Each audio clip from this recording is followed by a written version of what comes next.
Bueno, muy buenos días, 11 de la mañana con 6 minutos. Iniciamos esta nueva edición de Conectados en Agricultura en este día martes 23 de febrero y ya estamos en pantalla con Marcela Cubillos, abogada constitucionalista y candidata a la Convención Constituyente por el distrito 10.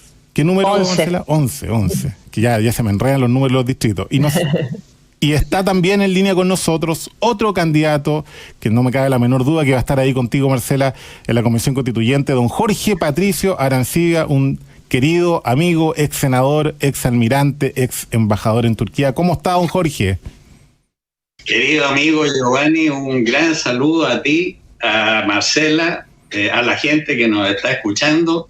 Fascinado de participar contigo en este programa que tiene una amplísima difusión y esperamos poder dar respuesta a las inquietudes tuyas y de la gente. Muchísimas gracias, pues, don Patricio, por acompañarnos. Aquí vamos a tener un debate bien interesante con todo lo que está pasando, a pesar de ser febrero en este país, que normalmente no pasa nada. Voy a saludar a los auspiciadores antes de... Se llama Jorge Patricio, me están corrigiendo acá su nombre, don Jorge. Jorge Patricio. Jorge Patricio, sí. Muy bien.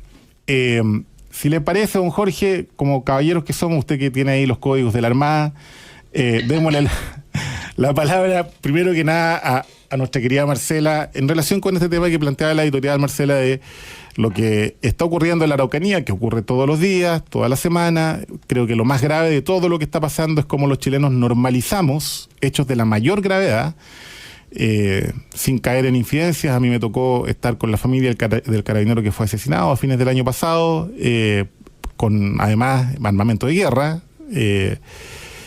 Bueno, la verdad es que ya se ha dicho mucha agua ha corrido debajo de ese puente, digamos, y hoy día hay que de alguna manera enfrentar el tema con una perspectiva distinta. Está claro que lo que se ha hecho ha sido completamente insuficiente, por lo tanto hay que empezar a pensar de nuevo, repensar el tema, pensarlo fuera de la caja, no sé cómo, pero tratar de hacer planteamientos más que juicios morales. ¿Qué te parece a ti lo que está pasando, Marcela?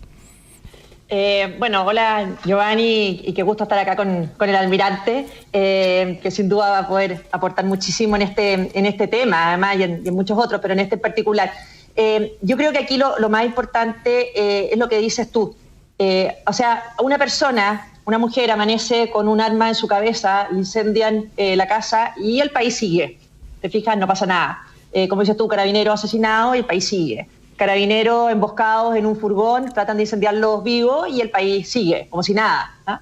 Entonces, esta normalización nos está haciendo un daño enorme como país. Yo creo que aquí lo fundamental es entender una cosa. A mí me parece bien si el gobierno quiere buscar apoyos políticos para actuar con mayor firmeza en la Araucanía. Pero lo que no puede pasar es que si no tiene esos apoyos, no actúe igual, con mucha mayor firmeza. Y tú lo sabes bien, y si acusan a un ministro del Interior por respaldar la acción de Carabineros o la participación de ayuda militar para enfrentar los actos terroristas que estamos viendo en la Araucanía, bueno, vendrá el siguiente, y el siguiente, y el siguiente ministro del Interior. Pero aquí lo que no puede haber es esta sensación de que las víctimas no importan, de que nada se puede hacer, cuando hoy día todas las atribuciones las tienen todas las autoridades, el Ministerio Público, las tiene el Poder Judicial, las tienen las autoridades políticas. O sea, hay que ejercerlas, pero ejercerlas sin temor a las consecuencias políticas que el ejercicio de esas atribuciones tienen. Hace rato que en Chile se dejó de respaldar el uso legítimo de la fuerza dentro del Estado de Derecho para enfrentar el terrorismo, para enfrentar el narcotráfico, para enfrentar la violencia que estamos viendo. Se les ha quitado el apoyo a quienes tienen que resguardarnos y cuidarnos. Entonces, con toda razón, al final empiezan a quedar inmediatamente superados. Por lo tanto, yo creo que bien que se busque apoyo político, se aísle, pero ese apoyo político no va a existir si la izquierda está muda. La izquierda más radical está muda ante estos hechos de violencia. Y cada vez que se actúa, van a acusar al ministro de turno. Pero, pues bien, que acusen a este, que acusen al otro, que acusen al siguiente, pero yo creo que se tiene que actuar ejerciendo todas las atribuciones que hoy día el Estado de Derecho permite. Porque es una mentira decir que aquí se requiere una nueva constitución para tener herramientas o atribuciones, porque eso sería decirle a la gente de la Araucanía que tienen que esperar 2 años para tener las atribuciones. El Estado de Derecho en Chile tiene que garantizarse, tiene que existir, están las herramientas creo que hay que respaldar políticamente la acción de quienes son los llamados a hacerlo, y yo creo que acá es donde el almirante también nos puede aportar muchísimo, pero evidentemente cuando Carabineros está superado por un nivel de violencia como el que vemos ahí, tiene que intervenir de una manera mucho más eficaz, inteligencia militar y apoyo militar, creo yo. Vamos a hablar de ese tema, lo de la inteligencia, que lo hemos tocado muy tangencialmente antes, pero me parece que hay un punto ahí muy fundamental para poder mejorar la situación particularmente que se está viendo en la Araucanía. Don Jorge, ¿cuál es su perspectiva respecto a este tema? Mira, yo me alegro que se esté tocando en este programa el tema de la seguridad, ¿no? Que para mí es central. Y voy a hacer una referencia, porque cuando hablamos del Estado de Derecho, que ustedes dos, abogados, y Marcelita, que además es doctora en constitucional, unos títulos realmente impresionantes que creo que van a aportar mucho al debate de esa mesa que algún día se irá a abrir. Yo quisiera muy modestamente recordar que en el capítulo 1 de la actual Constitución, que está vigente, dice: es deber del Estado resguardar la seguridad nacional, dar protección a la población y a la familia, propender a fortalecer, etcétera, etcétera, etcétera. Dice textualmente que es deber del Estado. Cuando hablamos de Estado, y yo quiero precisar, estamos hablando del Poder Ejecutivo, del Poder Legislativo y del Poder Judicial. Estos tres poderes tienen que conversar, tienen que converger, tienen que lograr de alguna manera apoyarse, sustentarse, respaldarse para que el Estado funcione. El Estado funcione. Nosotros tendemos a cargarle la mata al gobierno. El gobierno no reacciona, y es cierto, y el gobierno no está reaccionando. Y como hemos centrado la mira en ese punto de vista, yo te quiero hacer una precisión que creo que es de la máxima importancia. Cuando los hechos van moviéndose y evolucionando tal como los vemos día a día, con un desborde de las capacidades policiales, digamos, por parte de la delincuencia, con un accionar terrorista en el sur que ya es, pero desembosado, terrorífico. O sea, estamos viendo ahora último en las redes sociales la quema de un fondo de la casa, que yo quedé impresionado. Sacaron a la señora de la casa a punta de una pistola en la cabeza y le quemaron toda su propiedad, una propiedad antigua. Cuando tú ves eso, Giovanni, yo me pregunto, y ahora hago la pregunta porque fui militar: ¿qué está esperando el presidente para convocar al Consejo de Seguridad Nacional? Si se reúne con 2 o 3 ministros, si se reúne con 1 o 2 o 3 políticos notables, pero tiene un instrumento, tiene una herramienta en la cual va a poder conversar, pero oficialmente, con los poderes del Estado, con el Poder Judicial, con el Poder Legislativo, en las 2 cámaras, con el Contralor de la República, los 3 comandantes en jefe. Él lo tiene que convocar, como se modificó la Constitución anteriormente, con 3 que avalaran esto se convocaba. Hoy en día es atribución de él, pero más allá de atribución, es responsabilidad de él convocarlo, Giovanni. Sí. Y si tuviera esa convocatoria y una conversación franca, abierta, donde le expresaran las posibilidades, las capacidades y los medios que existen, porque los medios los tenemos, las posibilidades de controlar la situación existen. Ahora lo que hay que conversar es cómo lo hacemos. Te planteo, tengo Cuicuy, hicieron un operativo con 800 policías. Muy mal hecho, o sea, a mi gusto, muy mal hecho, pero lo hicieron. Murió un policía, hubo varios heridos, la cuestión se retiró toda esta fuerza de ahí, y al día siguiente, ¿qué? ¿Qué pasó al día siguiente? Porque al día siguiente el Estado de Chile, el gobierno, tendría que haber tomado medidas para que aquel hecho delictual, con armamento de alto poder, que mató a agentes del Estado, tuviera una reacción y una respuesta. ¿Tú crees, Giovanni o Marcelita, tú crees, por favor, que no tenemos las capacidades para controlar Temucuicui? Si es cuestión, por favor, te lo doy firmado. Es cuestión casi, si tú dijeras controlar esta zona. Es cuestión casi de sentido común. a permitir que entren las policías entonces y hagan todo el decomiso de marihuana y de otro tipo de cosas y de armamento. Eso te lo garantizo que en Chile tenemos la capacidad de hacerlo. Sería bueno que nuestro presidente convocara al Consejo de Seguridad Nacional, porque es un instrumento que le da espalda para poder actuar como Dios manda. Sí, a ver, primero que quisiera contarles que al mediodía vamos a tener el testimonio de la hija de esta señora que fue sacada de su hogar, casi fallece, digamos, en este atentado incendiario, Micaela Becker, sí. Y segundo, en relación con lo que usted plantea, don Jorge, y relacionándolo con lo que decía Marcela, ¿cierto? De que en el fondo hay que tener de alguna forma la valentía de enfrentar a esta oposición que obstaculiza el combate al terrorismo a través, por ejemplo, de las acusaciones constitucionales. Y ahí mi pregunta es, ¿qué mecanismos? Usted mencionaba el Consejo de Seguridad Nacional, por ejemplo, que, entre paréntesis, que creo que voy a dejar ese tema para el próximo bloque, que es parte de los traumas que tiene la clase política chilena, así como la inteligencia que no tiene gente. El Consejo de Seguridad tiene un sesgo, digamos, vinculado al gobierno militar que hace que muchas veces los políticos se autocerceren facultades para no caer en polémicas comunicacionales. Pero más allá de eso, lo que está claro es que tenemos una oposición que no ayuda a rechazar la violencia, a condenarla, a entender que en democracia no tiene cabida la violencia, bajo ningún punto de vista. Entonces, Marcela, mi pregunta es, ¿de qué manera nosotros llevamos a esa izquierda o a esa oposición? Porque incluso hay personas de la democracia cristiana que han avalado actos de violencia.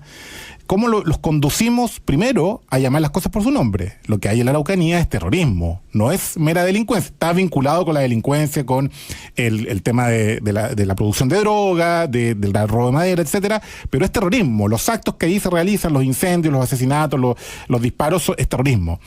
¿Y cómo llevamos a esa izquierda a ese plano? Porque no sacamos nada, o el gobierno que sea, el anterior y el que venga, con ejercer todas las facultades que le dispensa, digamos, la Constitución y el ordenamiento jurídico en general, si en definitiva vamos a chocar contra una pared que además se escuda en instrumentos, mal utilizándolos, como el caso de las acusaciones constitucionales. Entonces vamos a estar en un permanente tira y afloje, mientras en la Araucanía todo se quema, digamos. Entonces, ¿cuál es la herramienta política para lograr esta convicción de que lo que hay en la Araucanía es terrorismo y hay que combatirlo sin ambague, digamos? Primero, yo creo que una herramienta humana es perdiéndole el miedo a esa izquierda, perdiéndole el miedo a una izquierda que ya hemos visto, la más radical, ¿no es cierto?, que en todo el último tiempo no solamente ha validado la violencia, sino que en muchos casos la ha promovido. Entonces, es que mientras sigamos esperando que esa izquierda apoye una acción firme contra la violencia, pongámonos cómodos, porque eso no va a ocurrir. Eso no va a ocurrir, ya lo vimos, no va a ocurrir. Entonces, lo primero es perderle el miedo a esa izquierda que avala la violencia y que jamás va a estar del lado nuestro cuando se trate de enfrentarla y combatirla. Piensa que se ha llevado a parlamentarios que promueven la violencia al Tribunal Constitucional y no ocurre nada, ¿no es cierto?, como lo vimos con el caso del diputado Hugo Gutiérrez. Tenemos una presidenta de un partido político legalmente constituido que llama a quemarlo todo y tampoco va a pasar nada. Entonces, aquí primero es perderle el miedo, llamar las cosas por su nombre, ejercer las atribuciones que existen con mucha mayor firmeza. Lenguaje. ¿Cuándo empezamos a llamar violencia rural al terrorismo?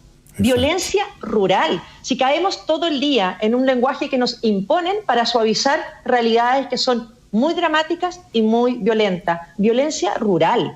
Y la verdad que acá lo que se necesita es un respaldo firme a que se sepa que se actúa Carabinero en conjunto con las Fuerzas Armadas, como está planteando el almirante, que se haga esta coordinación, porque si existen las capacidades, y en menos cabe duda que existe, porque si no ya estaríamos en una situación muy distinta, sino que es simplemente un trabajo de coordinación y de acción para enfrentar y para proteger a las víctimas. Aquí estamos llenos de víctimas inocentes, no solamente las víctimas a quienes se les están quemando sus propiedades, se les están tomando los fondos, las están amenazando de muerte o las están atacando de la manera en que las están atacando. Hay comunidades mapuches que lo único que quieren es vivir en paz y que son también los grandes olvidados de toda esta violencia. Entonces, yo creo que aquí lo primero, mucho más allá de que herramienta jurídica o política, es humana. Perdámosle el miedo a esa izquierda que valida la violencia y respaldemos políticamente la acción de quienes tienen el mandato de protegernos y a la vez quienes nosotros también tenemos que amparar para que puedan actuar con firmeza dentro del Estado de Derecho.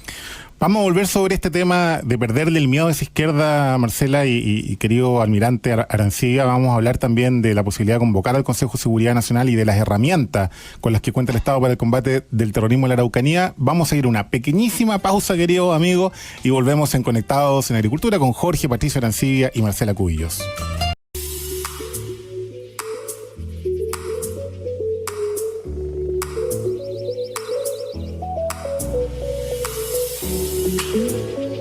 Siga con nosotros, Canal 31, lo que todos queremos ver.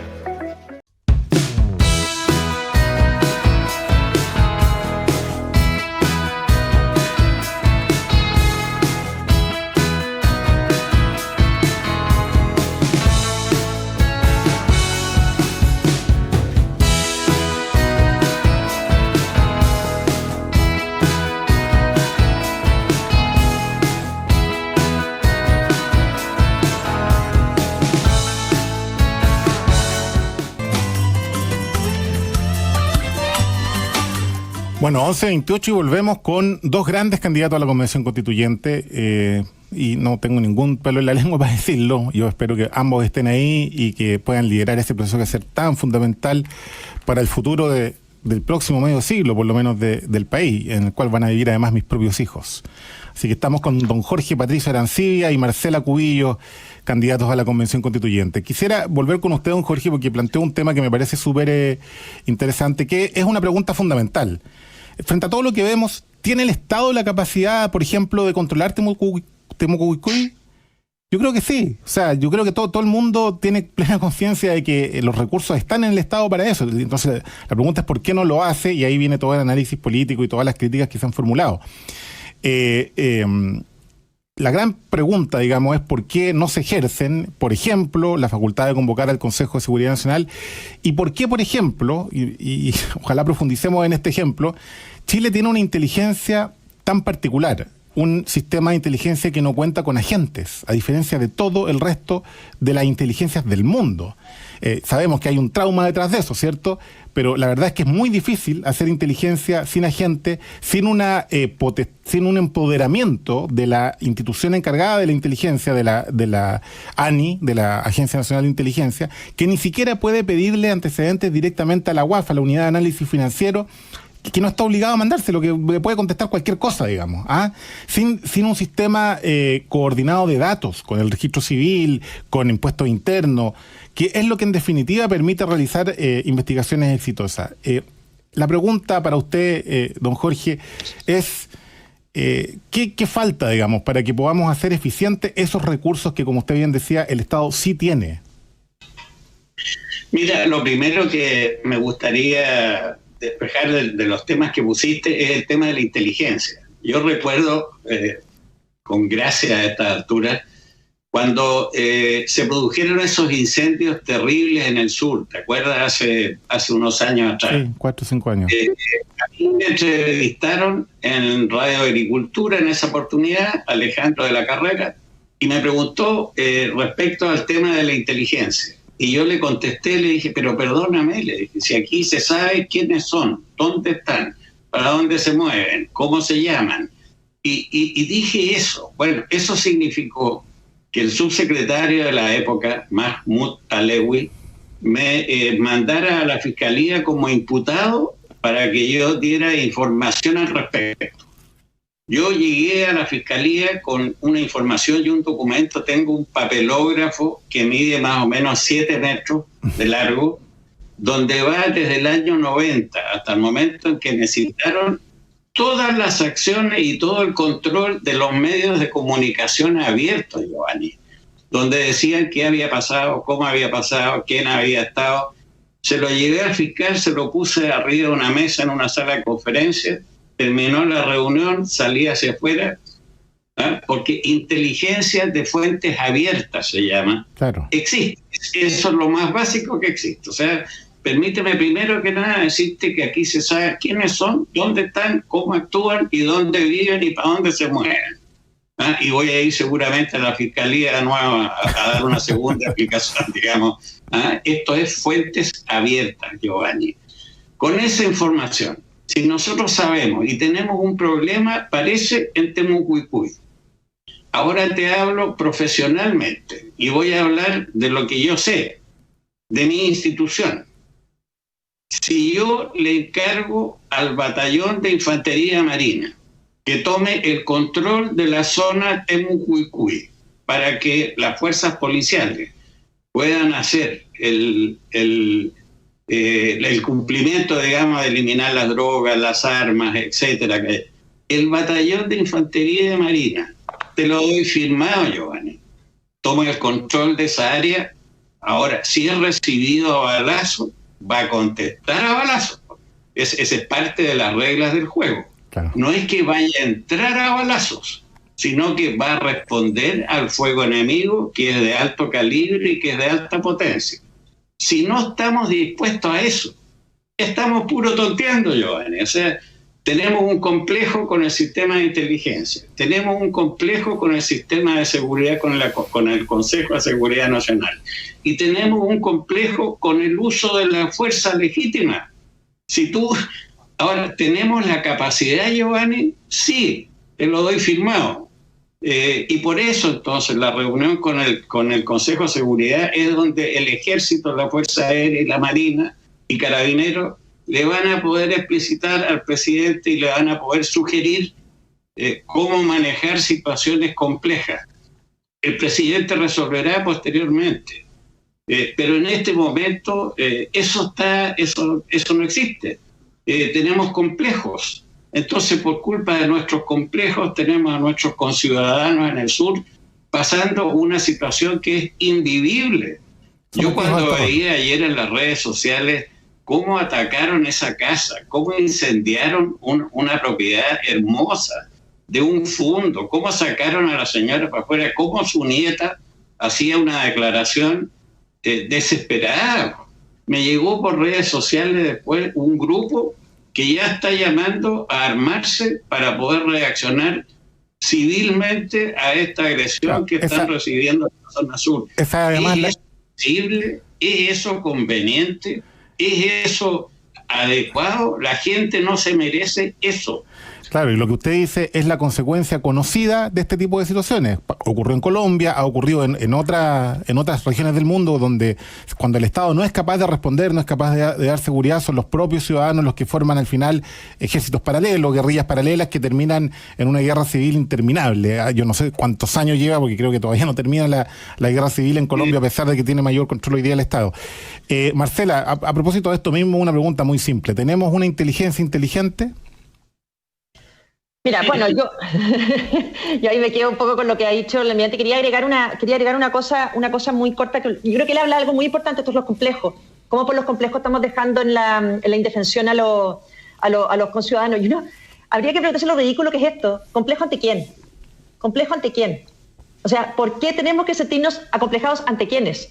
Ante quienes han validado la violencia, ante quienes no trepidan en usarla para conseguir sus ilegítimas demandas. O sea, ¿complejo ante quién? Si eso es lo más ridículo que hay atrás de todo esto. Yo creo que aquí lo importante, cuando el almirante mencionó la Marina, bueno, yo también tengo un cariño y una admiración muy especial por la Marina, pero solo un incidente. ¿Se acuerdan cuando se atacó el monumento a los héroes de Iquique en Valparaíso? Sí. Bueno, se instalaron los infantes de Marina y nunca más. Se instalaron simplemente. La gran diferencia con lo que ocurrió con el monumento de Baqueano.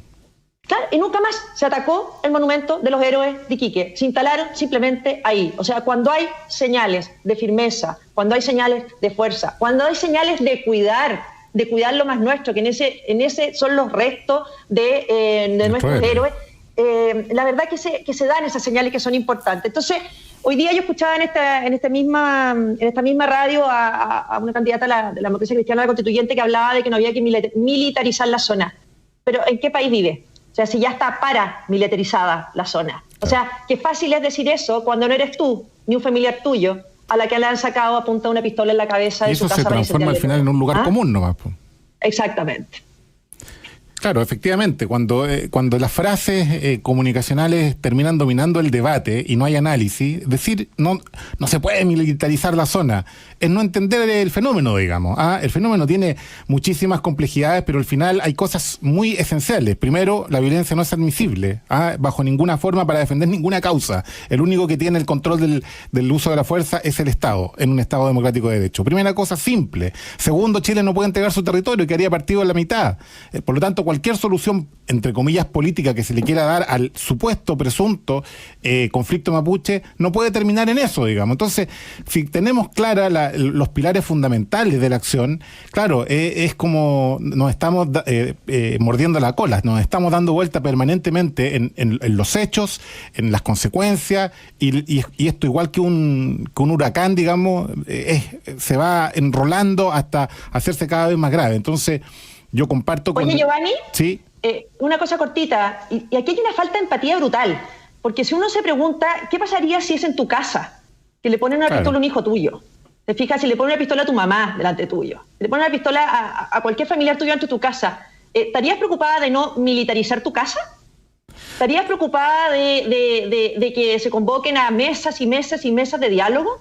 ¿O llamas a toda la fuerza legítima dentro del Estado de Derecho para que actúe y te defienda? A tu hijo, a tu familia y a lo mejor el fruto de lo que ha sido el esfuerzo de toda tu vida. ¿Te fijas? Entonces, la falta de empatía, de ponerse en el lugar de quienes están sufriendo las víctimas, yo creo que nos ha conducido a lo que estamos también hoy día. Mira, te complemento eso, Marcela, con lo que ha pasado con algunos parlamentarios que han cambiado un poquito su discurso con todo este tema de la funa y de los ataques por redes sociales, cuando ellos mismos han sido víctimas de eso. Senador Ricardo Lagos Weber, sin ir más lejos, Boric, cuando fueron víctimas de funa les empezó a cambiar un poquito la opinión de la funa. Así que como tú bien dices, cuando le toca a uno, ahí recién como que uno empieza a caer en cuenta, digamos, de que hay otra gente sufriendo. Don Jorge, quería preguntarle... ya entrando un poquito en lo que están ustedes, que es esta carrera por la Convención Constituyente, y relacionado con este tema, ¿qué principios, qué normas podría, adicionalmente a las que ya existen, que yo creo que, como usted bien decía, basta el artículo 1 de la Constitución para defender la vida de los chilenos, digamos, pero ¿usted cree que hay algo más que la Constitución pueda decir o contener para realmente hacer efectivo? Así como se habla de los derechos sociales, ¿cierto? Se habla tanto de los derechos sociales, hay candidatos que están ofreciendo verdaderos catálogos de derechos sociales para la Constitución. Bueno, ¿qué derecho adicional podemos tener los chilenos en materia de seguridad que pudiera la Constitución asegurarnos? Mira, Giovanni, yo tengo a esta altura del partido, yo ya tengo toda mi campaña a través de redes sociales montada, tengo una página web que es aranciliaconstituyente.cl, si a alguien le interesa leerla.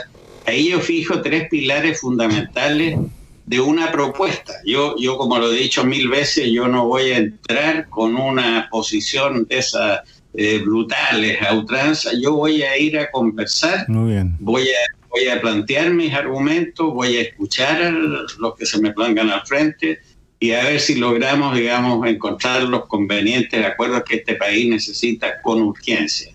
En esos 3 pilares, el primero de ellos, que llamo yo la modernización del Estado, lo nombré así, o la reconstrucción del Estado, como le quieras llamar tú. La estructura de poder, estos 3 poderes del Estado en este momento no están actuando en la búsqueda del bien común. Tenemos a un ejecutivo con las falencias y las limitaciones que hemos desarrollado hoy día en la mañana. Tenemos un legislativo que lo único que hace es entorpecer la labor del ejecutivo y atacarlo y en forma permanente, además de una calidad profesional a lo menos cuestionable.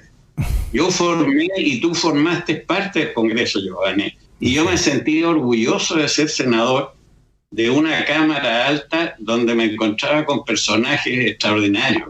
Un Silva Sima, un Benninger, ¿qué te digo? Valdés de presidente. Eran personas con las que lográbamos un debate, un diálogo y que el país tuviera los mejores años de su historia. Por lo tanto, de eso me recuerdo con un tremendo cariño y con un profundo respeto. Bueno, hoy día tenemos ahí una suerte de circo, con personajes con antenas raras, con contenidos viendo de un lado para otro. No es la Cámara de Diputados donde yo te vi a ti en un momento actuando. Por lo tanto, creo que esto tiene que modificarse el sistema de elección, Giovanni. Estoy yendo a puntos específicos. Sí, y muy atinente además. Es lo que tiene que hacer. Nosotros los chilenos tenemos que lograr que se modifique, y en la convención con la Marcela tendremos que trabajar arduamente para que se modifique la forma de elección.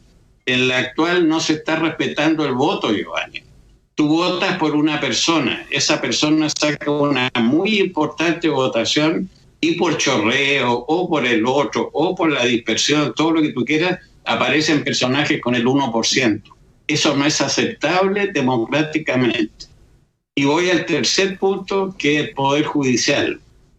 Yo creo, y esa es una propuesta, una idea, que el Poder Judicial tiene o tenemos que lograr que se despolitice. Y quizás para lograr aquello tendría que tener una suerte de gestión con mayores niveles de autonomía, de gestión, de ir subiendo, de irse preparando, de ir creando los cargos hasta llegar a las más altas posiciones de un órgano respetable, de un órgano. ¿Cómo es posible que en este momento tú detengas a alguien, carabinero, después de una tremenda operación? Los manda al sistema y te lo devuelve, y tenía 47 órdenes de detección previa. Entonces, ¿cómo le explicas tú a la gente que ese bandolero, ese bandido, después de 47 detenciones lo vuelven a dejar libre? Sí. ¿Cómo esas cosas son difíciles de explicar, pero la gente se va acostumbrando, como decía Marcela. El tema, mientras no me pase a mí. Yo recuerdo, y punto, yo recuerdo cuando tuve cáncer de colon. Ahí me di cuenta lo que era el cáncer.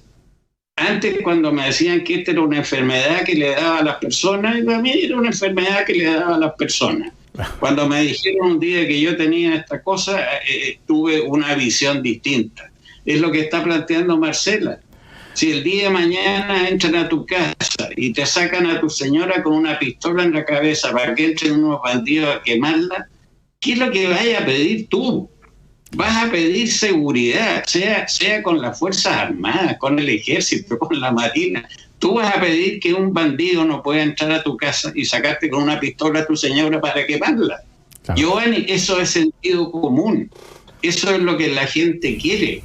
Si nos hacemos cargo de eso, el gobierno va a poder actuar como Dios manda. Pero yo te vuelvo, yo creo que lo que yo llamo modernización del Estado es hacer que estos tres poderes confluyan en un objetivo común, que es una buena administración y preservación del Estado de Derecho en nuestro país, Giovanni. Yo creo que eso está como para el eslogan de campaña, don Jorge. Lo sintetizamos un poquito, pero está muy bueno, que los poderes confluyen por el bien común. Oiga, vamos a ir a una pequeña pausa y vamos a volver con Marcela, que ha hecho circular un video explicando el funcionamiento del sistema, cómo hay que votar, que me parece muy interesante porque tiene que ver con lo que usted decía adelante, con cómo hacemos para tener un congreso, una convención constituyente, una institucionalidad en general que actúe coordinadamente y no en oposición unos con otros. Vamos a la pausa cortita y volvemos.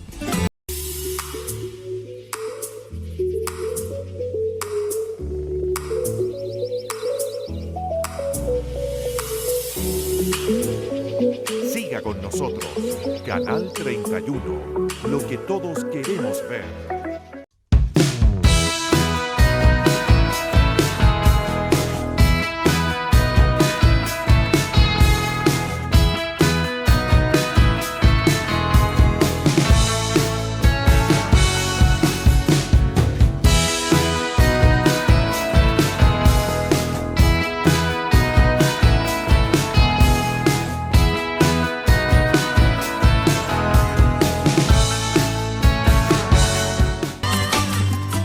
Bueno, estamos de regreso con Marcela Cubillos, abogada, constitucionalista, ex ministra, ex parlamentaria y, lo más importante en este minuto, candidata a la Convención Constituyente por el Distrito 11, así que no se olvide de ella el 11 de abril.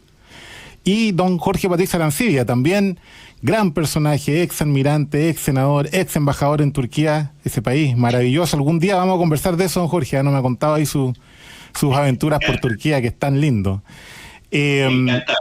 Sí. Marcela, volviendo un poco a lo que conversábamos antes, yo creo que don Jorge dio en un punto neurálgico que el combate a la delincuencia y al terrorismo tiene mucho que ver también con la forma en que se relacionan las fuerzas políticas de manera institucional. ¿Y a qué me refiero? Si tenemos un Congreso, ¿cierto?, obstaculizando cualquier acción del gobierno en toda la materia, y particularmente en materia de terrorismo y delincuencia, obviamente va a ser muy difícil avanzar, más allá de que existan las herramientas, digamos. El problema, por lo tanto, se sitúa en cómo configuramos esa institucionalidad. O sea, ¿qué tipo de Congreso tenemos? Teníamos un Congreso en que todos los incentivos estaban puestos en alcanzar acuerdos cuando existía el sistema binominal, que entre paréntesis no era el sistema menos representativo que existía en el mundo, por el contrario, era el sesgo de proporcionalidad era bastante menor del que se decía. Y un sistema como el que tenemos hoy día, que a lo que tiende es precisamente a lo contrario, al fraccionamiento, a la digresión de las fuerzas políticas y por lo tanto a la imposibilidad de alcanzar grandes acuerdos. Y en ese plano tú has hecho circular un video súper interesante sobre cómo votar en este 11 de abril. ¿Por qué votar por candidatos que vayan dentro de lista? ¿Cómo, la implicancia que tiene perder el voto en el fondo cuando uno vota por un candidato fuera de lista? Y esto tiene mucha racionalidad, digamos. O sea, para aquellos ciudadanos que realmente lo que quieran es libertad, seguridad, un país que progrese, tienen que votar inteligentemente. Explica un poquito ese tema, Marce, por favor. Perfecto. Igual me quiero acercar a una cosa que dijo al principio el almirante, que no es verdad, cuando dijo que yo era doctora no tengo doctorado en Derecho Constitucional. Hice mucho tiempo clase de Derecho Constitucional, pero doctorado no tengo, porque de repente como después las fake news empiezan a quedar. Pero atiendes varios pacientes. Y yo lo haya validado con mi silencio ese grado académico, no puede ser, se me había olvidado decir.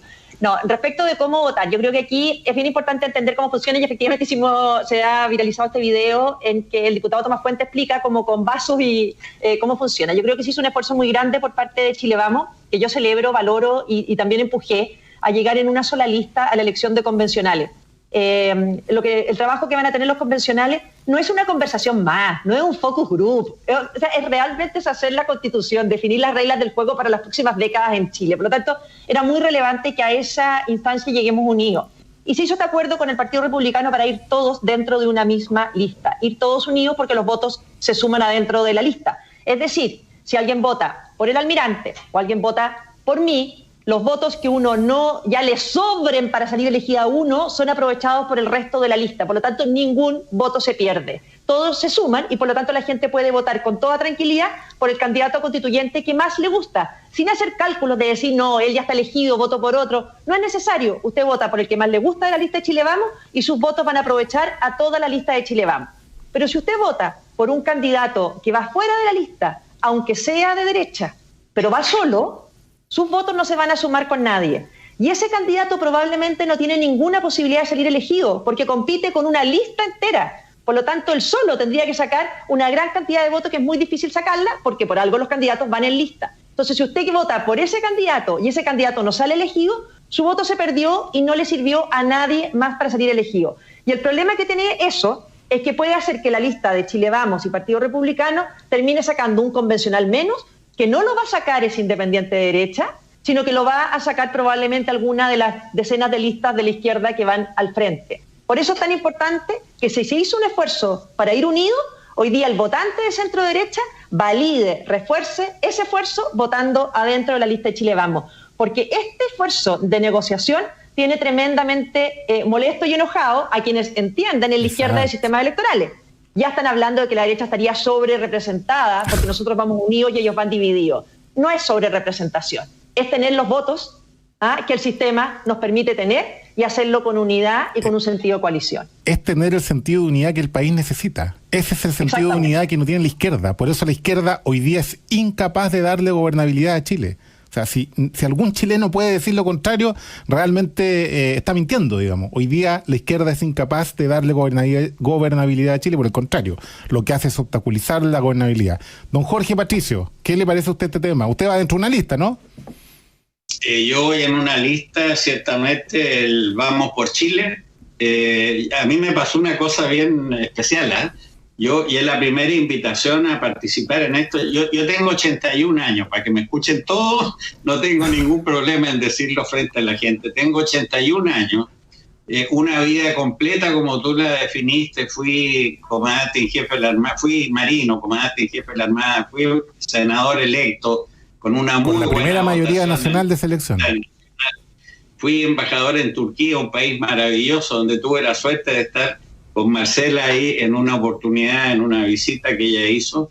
Es decir, la vida mía te la planteo como una cosa estupenda, muy buena, es decir, un hombre exitoso, partiendo de una clase media baja económica, porque mi padre era un mayor de ejército que ganaba muy poca plata cuando yo nací.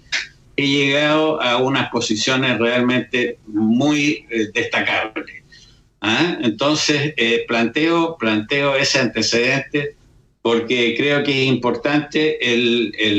Fui convocado, entonces fui invitado a esto cuando yo ya estaba en una vida tranquila, en una vida en mi casa, observando en la tercera línea política. Sí, si me permite ahí a quien me lo pidiera. Pero si me permite ahí un paréntesis, don Jorge, yo quiero destacar eso, porque, quiero destacar dos cosas. Primero, desde mi punto de vista, yo tengo 49 años, soy joven, pertenezco relativamente a esta generación media loca que está destruyendo el país desde mi punto de vista. O a lo mejor soy un poquito mayor que esa generación. Pero en definitiva, lo que yo espero, lo que yo quiero que llegue a la Convención Constituyente es gente con experiencia. Es gente que haya sabido, primero, lo que cuesta sacar adelante la vida. Segundo, que tenga la templanza y las capacidades para poder redactar una constitución que va a regir la vida mía y de mis hijos y probablemente de mis nietos. Entonces, yo valoro muchísimo la experiencia, la suya, la de Marcela, por cierto, en esa convención constituyente. Yo espero que no repitamos el error que cometimos en la actual Cámara de Diputados, en que nos llenamos de estudiantes que salieron de la federación, que ni siquiera iban a clase, a sentarse en un escaño en la Cámara de Diputados. Yo eso considero que es un error y espero que no lo volvamos a cometer. Y lo segundo a destacar, don Jorge, es eso, que a usted se lo pidieron. Porque hay mucha gente que quiere estar, a Marcela también, a Marcela a mí me consta que se lo pidieron y casi que le tuvieron que rogar, digamos. Porque hay mucha gente que quiere estar ahí por una ambición, que quiere estar ahí por figuración, por el honor de estar en la Convención Constituyente. Ninguno de ustedes dos necesita eso.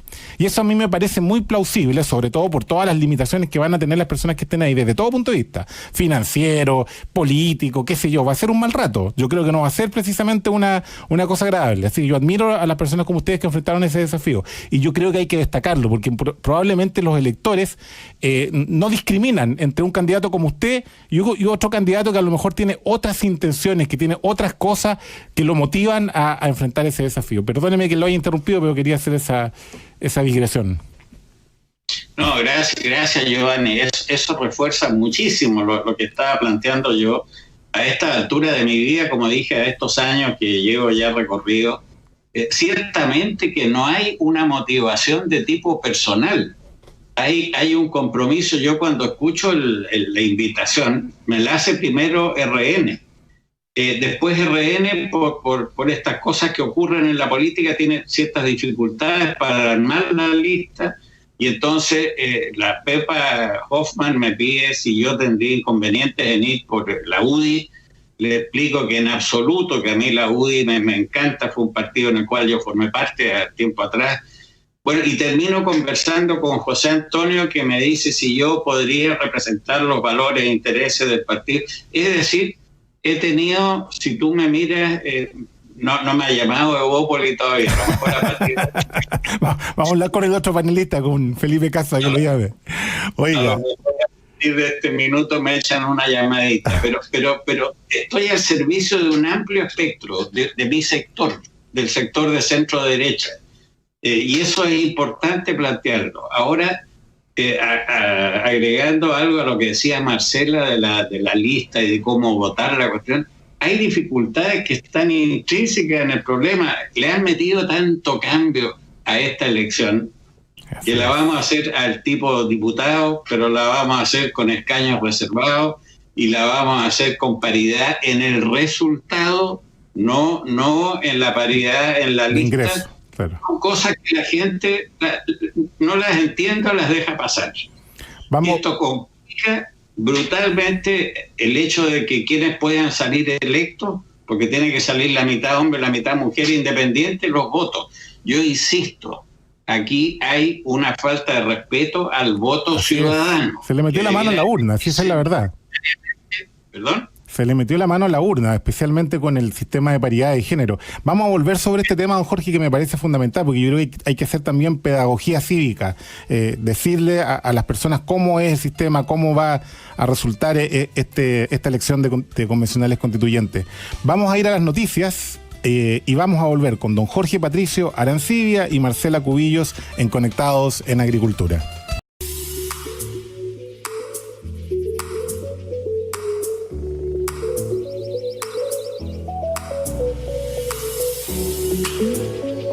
Siga con nosotros, Canal 31, lo que todos queremos ver.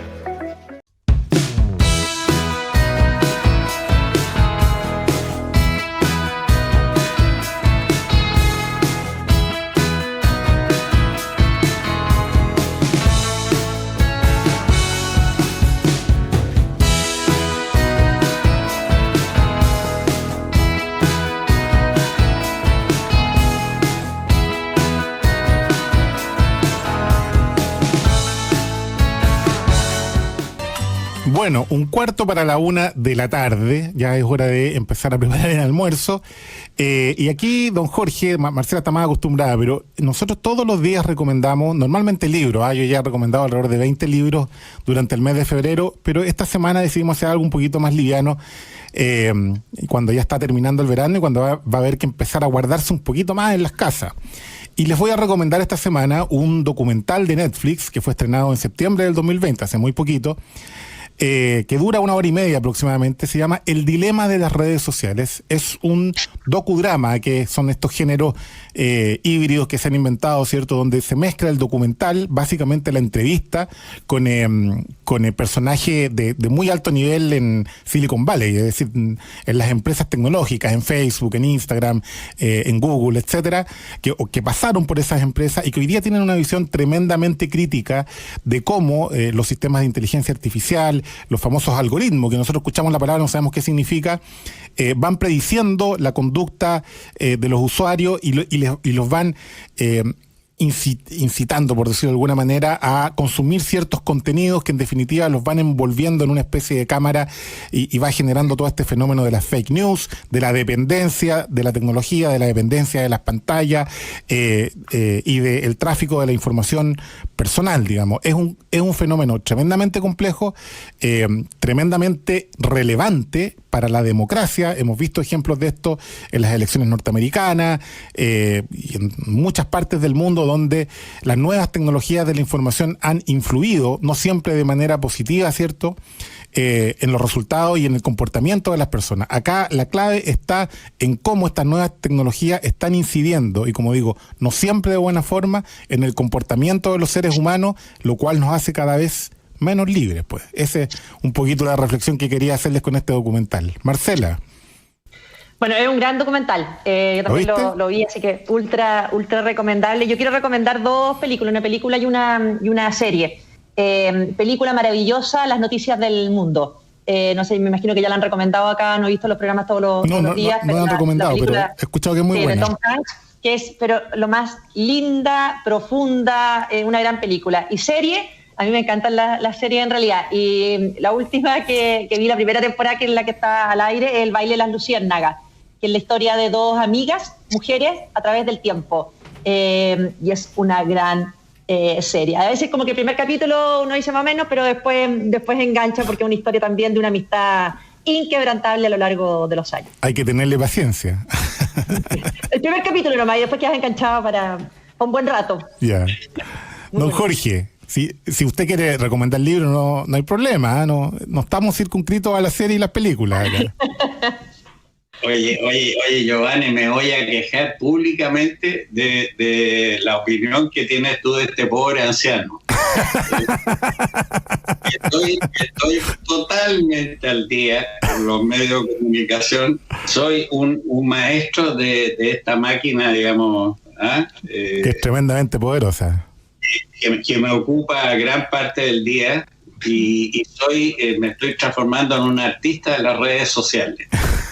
Y la serie que tú dijiste, y ciertamente en la campaña en que estamos empeñados en este momento, estamos tratando de poner nuestras ideas y de poner el aporte que queremos sostener después en la mesa para que la gente vaya lo más informadamente posible a votar. O sea, quiero rebatir tu mal concepto que tienes de tu viejo amigo.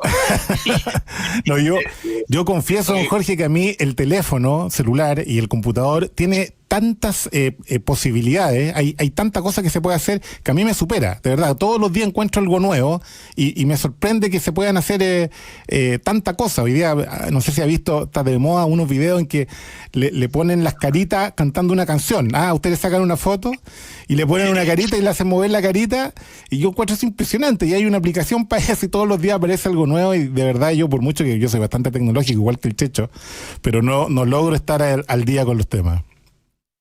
No, pero independiente de eso, como te digo, es bien interesante el comentario que te hago del impacto que pueden llegar a tener las redes sociales.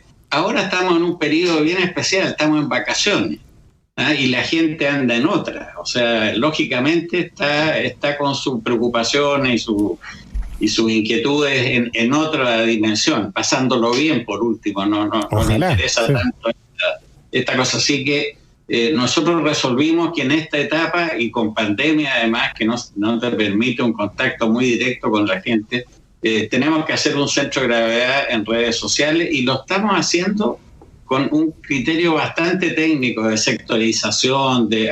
Hay una serie de técnicas ahora que yo no conocía antes, pero que ahora ya sí estoy entrando en ellas. Bueno, yo te voy a hablar de 2 libros.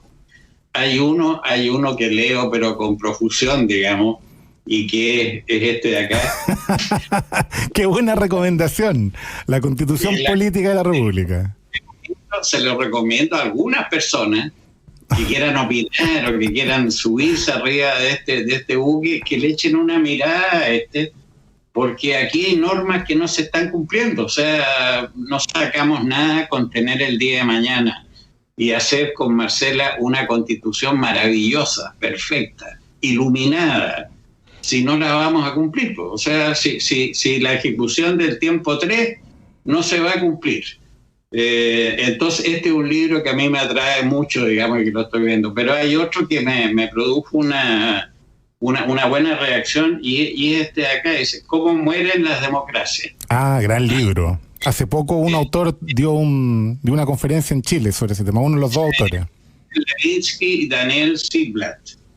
Realmente lo recomiendo porque como estamos viviendo lo que estamos viviendo, me parece interesante echarle una mirada, digamos, a lo que dicen estos señores. Eso es lo que me atrevería a proponerte. ¿Sabe lo que más me llamó la atención de ese libro, don Jorge? Yo lo leí el año pasado.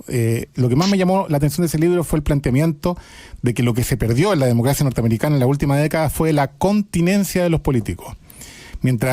Cuando los políticos se descontrolan, digamos, no tienen continencia y simplemente hacen y dicen lo que quieren sin medir sus consecuencias, bueno, se va deteriorando el diálogo democrático y la posibilidad de avanzar. Marcela Cubillos, tus reflexiones finales. Bueno, quizás volver a partir por lo que hablamos al comienzo, que ha sido, yo creo, la tónica del programa.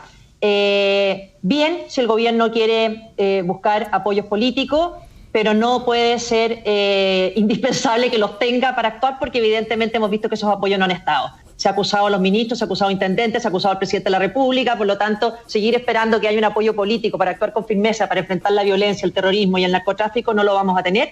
Y por lo tanto, creo que aquí tiene que actuar, como dijo el almirante también a lo largo del programa, el Estado en su conjunto. El Ejecutivo hace lo que tiene que hacer, el Legislativo de una vez por todas sacar las leyes que tiene pendientes, el Ministerio Público actuar con la responsabilidad que se exige, y si no, también entender que tienen que haber sanciones cuando el Ministerio Público deja de actuar en defensa o cumpliendo con sus labores, y por supuesto del Poder Judicial, porque lo que no podemos hacer es acostumbrarnos a que en el país que todos queremos tanto ocurran hechos, o sigamos leyendo o informándonos de hechos como los que están ocurriendo, y al mismo tiempo seguir con nuestras vidas normales como si nada hubiera pasado, simplemente porque no ocurrió adentro de nuestra casa, porque no le ocurrió a nuestra familia, porque no ocurrió en nuestra región, sino solo a kilómetros de nosotros. Por lo tanto, terminar con esa insensibilidad y actuar con mucha mayor claridad y firmeza frente a este tema.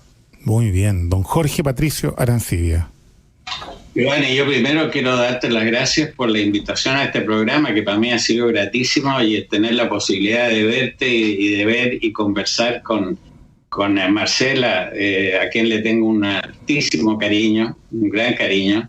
Y quiero terminar haciendo una convocatoria. Quiero terminar invitando a nuestros conciudadanos, a la gente, a los chilenos, a que en las próximas elecciones que enfrente, que lo piense, que lo estudie, que cuando vaya a poner la raya, que entre paréntesis es una raya por sábana, hay gente que si puede poner, si puede elegir 2 o 3 personas, como tengo, yo en el distrito mío tengo 87 candidatos en 14 listas, Giovanni.